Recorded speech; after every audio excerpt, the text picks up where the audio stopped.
자리에 앉으셔서 오늘 함께 나눌 말씀은 마태복음 6장 9절에서 13절까지의 말씀 우리 함께 나누도록 하겠습니다.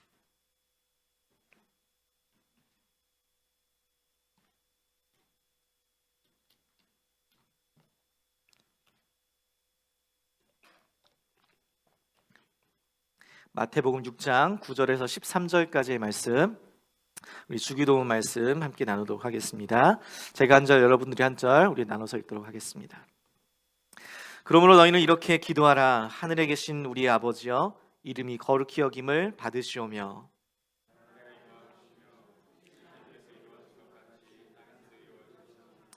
오늘 우리에게 일용할 양식을 주시옵고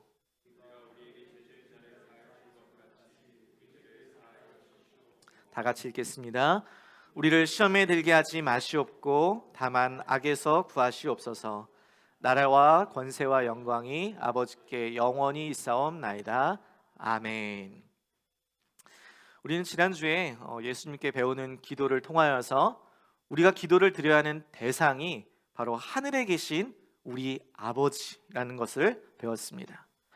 우리가 기도를 드리는 대상은 하늘에 계신 전능하시고 영원하시고 무한하신 하나님이시고, 또 그분을 예수 그리스도요 나의 주인이요 구세주로 믿은 모든 형제들 자매들의 아버지가 되어셔서 우리의 기도를 들으신다는 사실도 배웠습니다. 전능하시고 완전하신 그 영원하신 하나님이 불완전하고 유한한 우리 죄된 우리의 기도를 들으신다는 사실을 아는 것은 우리의 기도에 생명력을 불어넣어 주어서 우리의 기도가 능력 있는 그 기도가 되는 것들을 경험하게 하는 그 시작이 되는 것입니다. 자, 그렇다면 이 하늘에 계신 우리 아버지께 우리는 무엇을 구해야 할까요? 우리는 무엇을 간구해야 할까요? 예수님께서는 이 하늘에 계신 아버지를 부르며 그 후에 여러 가지 간구들을 하시는데, 처음 세 개는 하나님께 드리는 간구로 Thou petitions라고 하고, 뒤에 세 개는 기도자 자신을 위한 간구로서 영어로는 We petitions라고 합니다. 우리는 되게 기도할 때 하나님 이거 해주세요 라고 우리의 간구를 가장 먼저 아뢰는데, 예수님께서 가르쳐 주시는 이 기도를 보면 하나님께 대한 간구가 가장 먼저 나옵니다. 나를 위한 기도가 먼저가 아니라 하나님에 대한 기도가 먼저임을 보여주시면서 우리의 기도가 나 중심이 아니라 하나님 중심이 되어야 한다는 것을 우리에게 가르쳐 주신 것이죠. 저는 여행을 가면 자연을 보는 것을 좋아하는데, 제가 그랜드 캐년에 갔을 때 그 웅장함과 어떤 그 위대함에 압도되었던 적이 있었습니다. 하나님이 지으신 이 세계의 아름다움, 그 웅장함과 자연의 아름다움을 보면서 주님의 높고 위대하심을 내 영혼이 찬양하는 이 찬양이 절로 내 입술에서 터져 나오기 시작하는 것이에요. 그래, 이 자연의 모습을 보면서도 그 웅장함에 압도되는데, 이 아름다운 자연을, 이 놀라운 것들을 말씀만으로 창조하신 그 하나님의 생각해 보니까 그 하나님의 위엄 앞에 엎드릴 수밖에 없는 것이에요. 이 자연을 말씀으로 그 창조하신 하나님, 그분의 존재를 깊이 묵상하는 그 순간 하나님을 경배하게 되고 높이게 되고 찬양하게 되고, 그러면서 세상과 나는 간 곳 없고 구속한 주만 보이도다라는 이 찬양의 가사가 제 안에서 실제가 되는 것들을 경험하게 되는 것이었습니다. 내가 그토록 붙잡고 고민하고 나를 애태우던 내 삶의 문제들, 관계의 문제, 재정의 문제, 또 학업의 문제, 진로의 문제, 그 모든 문제들 앞에서 그 모든 것들은 위대하신 하나님 앞에 너무나 작은, 아주 작은 것에 불과한 것들을 보게 되는 것이에요. 나는 왜 이런 것에 목매달고 그렇게 살았나라고 싶은 거죠. 여러분, 하늘에 계신 하나님, 그분의 위대하심, 그분의 위엄과 존귀와 그 영광을 깊이 경험하고 그분의 존재 안으로 쭉 들어간다면, 그분 안에서 깊이 잠겨 있으면 그분의 마음을 느끼게 되고 그분의 생각을 알게 되고 그분의 지혜를 깨달아서 그분의 눈으로 우리의 문제들을 보기 시작하는 것이에요. 그때에 우리는 우리의 문제에 대해서 무엇을 구해야 되는지를 깨닫게 되는 것이에요. 기도를 시작하자마자 자신의 문제를 막 늘어놓는 기도가 아니라 하나님께 대한 기도를 먼저 시작함으로써 그분의 임재 안에 들어간 다음에 그분의 지혜와 생각으로, 그분의 눈으로 우리의 문제를 바라볼 때 전혀 다른 차원의 기도를 하게 되는 것이죠. 자, 그렇다면 하나님 중심의 기도, 하늘에 계신 우리 아버지를 부르고 그 다음에 우리가 간구해야 할 것은 무엇일까요? 예수님께서 이 기도의 전체에서 가장 중요하고 핵심적인 첫 번째 간구는 바로 하나님 아버지의 이름이 거룩히 여김을 받는 것입니다. 저는 오늘 이 구절을 통하여서 하나님의 이름은 무엇인지, 그리고 왜 그 이름이 거룩히 여김을 받아야 하는지, 또 어떻게 그 이름을 거룩히 여길 수 있는지, 이 세 가지를 함께 살펴보고자 합니다. 첫 번째, 하나님의 이름은 무엇을 의미할까요? 제 이름은 아버지가 지어주셨는데 백성민의 도울우라고 써서 백성을 도우라라는 의미로 지어주셨습니다.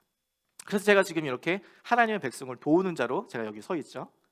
그래서 저도 제 딸아이들 이름을 지을 때에 이름을 무엇으로 지을까 깊이 고민하고 또 생각하고 기도하면서 짓게 되었습니다. 왜냐하면 그 이름이 바로 그 아이의 삶을 대표하는 이름이 되기 때문이죠. 그래서 첫째 딸 예하는 It is given, 이런 주어진이라는 뜻의 예하부라는 히브리어에서 따서 하나님께서 내게 우리 가정에 주신 선물이라는 뜻으로 지었고, 둘째 루하는 성령, 생기라는 뜻의 루아흐라는 히브리어를 따갔고, 이 세상에서 하나님의 영, 생기를 불어넣은 자가 되라라는 의미로 이름을 지었습니다. 이렇게 이름은 그 사람의 인격과 신분, 어떤 존재에 대한 의미를 가지기 때문에 아무렇게나 짓지 않습니다. 제가 딸아이 이름을 아름다울 뜻지 이렇게 해서 아지라고 지으면 될까요, 안 될까요? 제 성이 박씨인데 이름을 박씨니까 좀 부르기가 좀 그렇잖아요. 사람은 인사 안녕하세요, 저는 박아지요 이러면 이상하잖아요. 그러면 안 되잖아요, 그죠? 여러분, 성경에 기록된 이 지역의 문화권도 이름을 아주 중요하게 여겼어요. 성경에 그 이름마다 뜻이 있고 의미가 있고 또 그 이름을 자신의 일부라고 여겼습니다. 이와 같이 하나님의 이름도 하나님의 자신을 드러내는, 그분의 인격과 신분과 존재를 나타내는 아주 중요한 의미를 가지고 있습니다. 우리가 누군가의 이름을 부르면서 그의 성격과 취미, 또 그 사람의 어떤 특징들을 생각하는 것처럼 우리도 하나님의 이름을 부르면서 하나님의 어떤 분이신지를 생각하고 알게 된다는 것이요. 자, 그럼 성경에 나타난 하나님의 이름이 어떤 것이 있을까요? 우리 구약에서 가장 많이 사용되는 하나님의 이름은 바로 엘로힘이라는 단어입니다. 엘로힘 호칭. 우리말로는 전능하신 하나님이라고 번역되는 단어로서 하나님께서는 능치 못하심이 없으신 분, 능력이 많으신 창조주 하나님을 가리킬 때 엘로힘이라고 씁니다. 그래서 우리가 그 야곱이 전능하신 하나님, 이 엘로힘의 하나님을 만났을 때 꾀가 많고 아주 간사했던 그 야곱이 자신의 모든 인생을 내걸고 이제 더 이상 자신의 능력을 의지하지 않고 하나님 앞에 나아가는 그 엘로힘의 하나님을 만나고 변화가 되는 것들을 보게 됩니다. 그런가 하면 또 흔히 구약에서 사용되는 또 다른 하나님의 이름은 바로 여호와입니다. 히브리어 원어 발음으로는 야훼라고 하죠. 야훼. 이것은 바로 영원하신 하나님, 스스로 존재하시는 하나님, 우리에게 약속하시고 그것을 성취하시는 구속자 하나님을 의미합니다. 우리가 잘 알고 있듯이 출애굽기 3장에 보면 모세가 하나님의 사명을 받을 때에 바로한테 가서 우리가 이스라엘 백성들을 구출하려고 할 때에 그때 뭐라고 누가 불렀다고 이야기합니까? 라고 했을 때 하나님께서는 뭐라고 하시죠? 스스로 있는 자라. 나는 스스로 있는 자라. I am who I am 라고 이야기를 해주십니다. 하나님께서는 이 이름, 스스로 있는 자라는 이 신비한 이름은 어떤 피조물에도 의존되지 아니하는, 모든 것의 근원이시고 모든 것을 존재하게 하시는 자존적인 존재라는 뜻입니다. 그래서 이 야훼, 이 여호와의 이름과 함께 그분의 특성과 그분의 성품이 담긴 그런 이름, 호칭들이 많이 붙어져 있죠. 그래서 우리 여러분들 많이 아시는 우리 여호와 이레의 하나님, 무슨 뜻이죠? 여호와께서 준비하시다. 또 여호와 니시, 여호와는 나의 승리시다. 또 여호와 샬롬은 뭐예요? 여호와는 평강이시다. 여호와 라파의 하나님, 여호와는 치료자이시다. 또 여호와 라하는 여호와는 인도자시다. 여호와 칠케누, 여호와는 우리의 의시다. 여호와 체바오트, 만군의 여호와시다. 이러한 하나님의 이름들은 이 이름들을 통하여서 하나님의 성품을 계시하심으로 우리에게 그분이 누구이신지를 가르쳐 주시는 것이에요.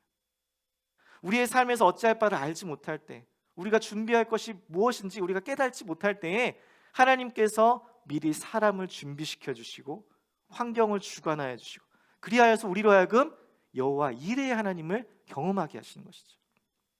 우리의 삶에서 마음이 불안하고 걱정과 근심이 찾아올 때에 하나님께서 세상이 알 수 없는 그 평안함을 주셔서 우리로 하여금 여호와 샬롬의 하나님을 만나게 하시는 것이에요. 우리의 삶에서 육신의 질병으로 아파하고 있을 때에 하나님께서 우리의 병든 몸과 마음을 치유하시고 회복시켜서 우리로 하여금 여호와 라파의 하나님을 경험하게 하시는 것이에요. 여호와 하나님 그 이름을 통하여서 우리는 하나님을 만나게 되고 깨달아 알게 되고 경험하게 되는 줄 믿습니다. 그리고 무엇보다 예수 그리스도를 통하여서 우리가 지난주에 배웠던 것처럼 그분이 우리의 아버지가 되었음을 알려주시고 또 하나님이 사랑이시기 때문에 죄인인 우리와 결코 끊을 수 없는 아버지와 자녀라는 그 관계를 통하여서 우리가 하나님을 아버지라고 부를 수 있게 된 것이죠. 여러분, 이것이 너무나 큰 감사인 것이에요. 아버지라 부를 수 있는 이 자녀와의 관계, 이 이름들을 통하여서 하나님의 계시해 주신 그 이름들을 묵상하며 그분의 능력과 위엄과 존귀 안에 깊이 들어갈 때에 우리는 우리의 기도가 헛되고 거짓되고 죽어있는 어떤 누군가에게 아뢰는 것이 아니라 정말 살아계시고 능력이 많으신 여호와 이레 하나님, 여호와 라파의 하나님, 여호와 샬롬의 하나님, 여호와 라하의 하나님, 그 하나님을 깨달아 알아서 우리의 기도가 풍성하게 변화되는 줄 믿습니다. 자, 그렇다면 왜 그 하나님의 이름이 거룩히 여김을 받아야 할까요? 그것은 하나님이 거룩하신 분이시기 때문에 그분의 이름을 거룩하게 여겨야 하는 것입니다. 여러분, 한 사람의 이름이 그 사람의 인격과 성품, 존재, 신분을 나타낸다고 말했죠. 그래서 그 이름을 부를 때 우리는 그 사람과의 관계와 또 신분과 그 사람의 존재에 대해서 의미를 생각하면서 부릅니다. 특히 외국 문화와는 달리 우리나라는 높임말이 있어서 누군가를 부를 때 그분이 나보다 높은 분이시다, 나이가 많거나 또는 뭐 높은 분이시다 하면 이름을 함부로 부르지 않습니다. 그래서 어린 자녀가 부모의 이름을 함부로 부르지 않도록 자자를 이렇게 붙어서 부르기도 하죠. 요즘 제 딸들이 그냥 민우? 민우? 막 이렇게 불러갖고 그럴 때마다 아니 민자, 우자라고 가르쳐주지만 소용이 없어요. 소용이 없어요. 이처럼 이스라엘 백성들도 하나님의 이름을 함부로 부르지 않았습니다. 그들은 이 야훼라는 단어를 입술에 올리지 않았어요. 그들은 이 단어를 발음하기 위해서 목욕을 하고 몸과 마음을 준비하고 오랜 세월을 기다리기로 했어요. 단지 제사장만이 1년에 한 번 거룩한 옷을 입고 양의 피를 바르고 지성소에 들어갔을 때에만 부르던 단어였어요. 그래서 일반적으로 이스라엘 백성들은 성경을 읽다가 야훼라는 단어가 나오면 그것을 그냥 넘어가고 묵음으로 그냥 지나갔다고 합니다. 그러다가 나중에는 그 야훼라는 히브리어 자음에다가 모음을 붙여서 나의 주인이란 뜻의 아도나이라고 대신 불렀습니다. 그만큼 감히 야훼 하나님의 이름을 부르지 못했다는 것이에요. 그 거룩하신 이름을 어떻게 우리 더러운 입술이 함부로 부르냐 이거예요. 여러분, 십계명에도 보면 제3계명이 뭐예요? 여호와의 이름을 망령되이 일컫지 말라, 함부로 부르지 말라는 거예요. 왜 그렇게 그 이름을 함부로 부르게 못하게 하고 그 이름을 거룩히 여기라는 것이에요? 왜냐하면 그 이름을 가지신 하나님이 바로 거룩하신 하나님이기 때문에. 거룩하다라는 이 히브리어 단어는 카도시라는 단어인데 이 말은 원래 구별하다라는 뜻을 가지고 있습니다. 하나님이 거룩하다라는 이 말은 세상 다른 어떤 존재와는 다른 구별된 존재라는 것이에요. 여러분, 여기에 제가 마시는 물이 있죠. 똑같은 물이지만 설교자가 마시는 물로 구별되어 있는 거예요. 여기 앞에 있는 꽃도, 이 강단의 꽃도 그냥 사람들에게 쓰는 꽃이지만 하나님 앞에 드려진 꽃으로 구별되어 있는 것이에요.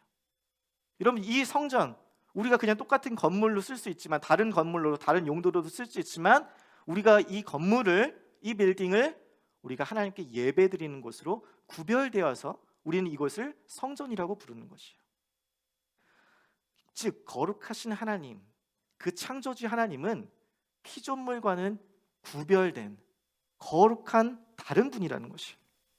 하나님은 영원하시고 무한하신 분이시고 우리는 그렇지 않은 존재라는 것이. 하나님은 완전한 분이신데 우리는 불완전해요. 하나님은 의로운 분이시지만 우리는 죄된 존재라는 것이. 그래서 하나님의 이름이 거룩히 여김을 받으소서라는 말은 그분 아버지, 그 존재 자체가 거룩히 여김을 받으라라는 것이. 그 이름을 가진 그분을 경외하게 해달라는 것이. 그분께 우리의 존경과 그분의 사랑, 그분을 향한 사랑과 그분을 향해서 모든 것들을 하나님 앞에 올려드리겠다는 것이. 그래서 위대한 사상가 파스칼은 하나님의 이름을 거룩하게 한다라는 것은 하나님을 하나님으로 대접한다라는 것을 의미한다라고 이야기했습니다.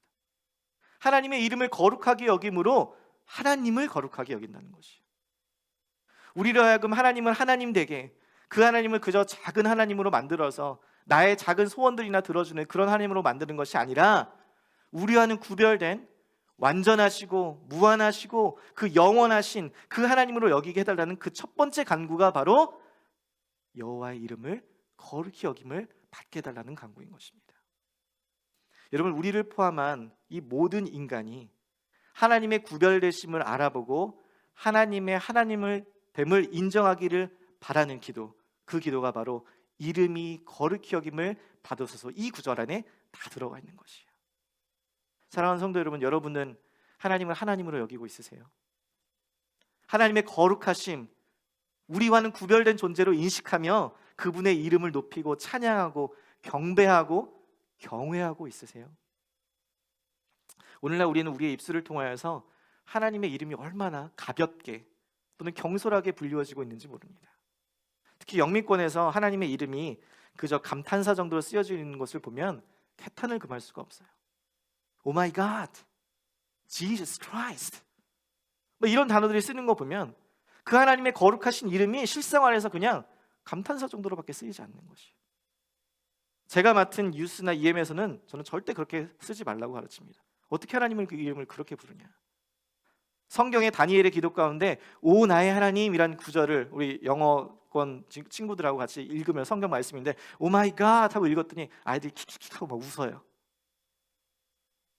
다니엘은 하나님이 자신이 그 하나님 앞에 가서 하나님 앞에 간절하게 부르짖는데 오 마이 갓, 나의 하나님, 나의 기도를 들어주옵소서 간절하게 기도하는데 지금의 이 세대는 오 나의 하나님, 오 마이 갓, 이것에 킥킥킥 때문에 웃고 있는다고요. 사랑하는 성도 여러분, 하나님의 이름을 거룩하게 여기십시오. 그분의 이름을 함부로 망령되이 가벼이 부르지 마시고 그분의 이름을 경외하고 높이고 찬양하는 가운데 하나님 한 분만을 경외하시는 저와 여러분의 삶이 되기를 주님의 이름으로 간절히 축복합니다. 그렇다면 어떻게 우리는 하나님의 이름을 거룩하게 여길 수 있을까요? 하나님의 이름은 우리가 그의 이름을 거룩하게 하기 전에 이미 거룩하십니다. 우리가 무엇을 한다고 해서 그분의 거룩하심이 더해지고 덜해지는 것은 절대 아니에요. 그러나 하나님께서는 우리의 삶을 통해, 우리의 고백을 통해, 우리의 모든 것을 통하여서 그분의 이름이 거룩하게, 존귀하게, 영광스럽게 나타나기를 원하시는 줄 믿습니다. 즉 우리 성도는 예수 그리스도의 피로 구속함을 받아서 거룩한 하나님의 영광을 위해 살도록 구별된 존재이기 때문에 우리의 삶도 하나님 앞에 그렇게 거룩하게 구별되어야 한다는 것이에요. 그래서 18세기 미국의 목회자인 조나단 에드워즈는 참된 신앙이란 하나님의 거룩하심을 보고 아름답게 여기는 것, 그것이라고 얘기했어요. 그분의 거룩하심을 보고 그것을 아름답게 존귀하게 여기며 나도 그분의 거룩하심을 담아 내 삶 가운데 그 거룩함을 나타내는 것, 그것이 참된 신앙이라는 것이에요. 그래서 이 주기도문에 기록된 이 산상수훈의 앞부분에도 보면 마태복음 5장 16절의 말씀이 있습니다. 우리 같이 한번 읽겠습니다. 시작. 이같이 너희 빛이 하늘에 계신 너희 아버지께 영광을 돌리게 하라. 이 구절에 대해서 마틴 루터가 뭐라고 이야기하냐면 이 부분은 하나님의 이름에 대한 영광과 찬양일 뿐만 아니라 그 거룩하신 하나님에 대한 하나님을 내 생활을 통해서 거룩하신 하나님으로 세상에 증거하기 위한 책임이 담긴, 성화의 책임이 담긴 구절이라는 것이. 즉 하나님을 하나님으로 여기는 삶, 모든 것을 통해서 하나님께 영광을 돌리는 삶, 세상과는 구별된 우리의 삶과 생활을 통하여서 하나님이 높임 받으신다는 거예요. 그분이 거룩히 여김을 받으신다는 것이죠. 구체적으로 한번 예를 들어 볼까요? 이번 주에 우리 교회 성도님들 중에서 수술하신 분이 2분이나 계셨어요. 제가 수술 후에 병원을 찾아뵈었는데 수술 후에 얼마나 육신이 연약해져 있겠어요. 몸에 힘이 들고 몸에 힘이 빠져 있는 제일 힘든 상황일 텐데 두 분의 마음이 참 강건하신 상태였던 거예요. 참 감사하게도. 그러면서 해주시는 말씀들이 하나님이 지켜주셨어요. 하나님이 인도해 주셨고 좋은 선생님 만나서 수술을 진행하게 해주셔서 감사하다라는. 그래서 제가 시편 23편 말씀 읽어주시는 내내 한 구절 한 구절 아멘 아멘 그렇게 고백하시는데 그 고백이 얼마나 귀한지 몰라요. 여러분, 그런 아픔과 고통의 순간 왜 그리스도인이라고 원망이 안 되고 낙심이 안 되겠어요? 그런데 세상 사람들은 그것을 이해할 수 없는 거야. 왜 이 순간에 기뻐하지? 왜 이 순간에 마음이 평안해 보이는 거야? 그런데 그 순간에도 그럼에도 불구하고 감사. 그리 아니하실지라도 감사. 하나님이 내 삶의 주인 되어주셔서 내 삶을 이끌어 주시고 내 삶을 인도하여 주시고 그렇기 때문에 내가 그분을 의지하고 신뢰하며 살아가는 그 삶을 통하여서 그렇게 내가 하나님 앞에 나아갈 때에 하나님께서 영광 받으시고 그분의 이름이 거룩하여 여김을 받는 것이고 하나님이 거룩해지는 것을 말한다는 것이에요. 성도의 구별된 이 거룩한 삶을 통해서 하나님이 거룩히 여김을 받는 것이에요. 그래서 성도라고 하면서 그 삶이 세상과 구별되지 않고 여전히 거룩하지 못하면 우리 때문에 그래서 하나님의 이름이 조롱당하고 모독을 받을 수 있는 것이에요. 잘 아시는 예화일 텐데 알렉산더 대왕 밑에 알렉산더라는 쫄병이 있었습니다. 형편없는 그 삶으로 인하여서 이 알렉산더의 이름이 마구 더럽혀지고 있었어요. 그래서 이 소식을 듣는 알렉산더 대왕은 어느 날 예고 없이 쫄병의 막사에 들어갑니다. 그리고서 이야기하는 말이 겁에 질려서 경례를 하고 있는 그 알렉산더 쫄병에게 네가 알렉산더라지? 네! 내가 2가지를 명령한다. 내 이름을 바꾸어라. 아니면 바꾸기 싫거든 내 삶을 바꾸어라. 내 이 알렉산더란 그 이름을 모욕하지 말라는 것이에요. 여러분, 예수를 믿고 나의 주인이요 구세를 영접한 사람들에게 주어진 이름, 성도, 그리스도인, 이 거룩한 이름, 그 이름에 합당한 삶을 살아야 하는 것이 바로 우리라는 것이에요. 여러분, 그리스도인이라는 이 이름은 안디옥에서 예수 그리스도를 믿는 사람들이 날마다 예수 그리스도를 생각하고 무슨 일을 하든지 예수 그리스도를 위해서 하고 잠을 잘 때나 일을 할 때나 무엇을 먹든지 마시든지 무엇을 하든지 그리스도만 생각하니까 그리스도께만 충성하고 그리스도만을 묵상하고 그리스도를 존귀하고 그리스도를 영화롭게 하는 그러한 삶을 살고 있었기 때문에 그 안디옥에 살고 있던 그 시민의 사람들이 저 사람은 그리스도인이다 라고 이야기했습니다. 그렇게 해서 불리기 시작한 거예요. 사랑하는 성도 여러분, 그리스도인이라는 그 부름에 여러분들 합당한 삶을 살고 있으세요? 그 이름에 그리스도가 들어가 있어요. 그리스도. 그리스도인으로서 그리스도의 이름에 모든 영광과 존귀를 돌려드리며 그리스도만을 높이고 그분을 영화롭게, 그분을 거룩하게 여기고 있으세요? 저는 저와 여러분이 구별된 거룩한 삶을 통하여서 하나님의 이름이 거룩히 여김을 받고 하나님이 그 모든 영광을 취하게 되시기를 주님의 이름으로 간절히 소망합니다. 말씀을 마무리합니다. 웨스트민스터 소요리 문답 첫 번째, 사람의 제일 되는 목적에 대해서 이야기를 하는데 그것은 하나님을 영화롭게 하고 영원토록 그분을 즐거워하는 것이다 라고 이야기합니다. 그 목적을 2가지로 이야기했는데 사람을 제일 되는 목적은 이 목적들이 아니라 복수가 아니라 단수예요. 이것이 무슨 이야기냐면 하나님을 영화롭게 하는 것 그리고 그분을 즐거워하는 것, 이 2가지는 하나라는 것이에요.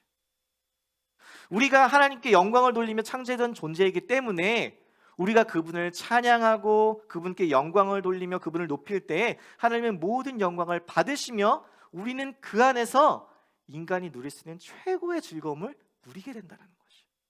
우리가 그분께 영광을 돌릴 때 우리 안에 최고의 기쁨, 인간이 가질 수 있는 최상의 즐거움을 맛보게 된다는 것이죠. 하나님의 이름을 그분을 거룩히 여기는 것, 그분 한 분만으로 만족하며 즐거워하는 것, 세상과 나는 관계 없고 오직 구속한 주만 보입니다.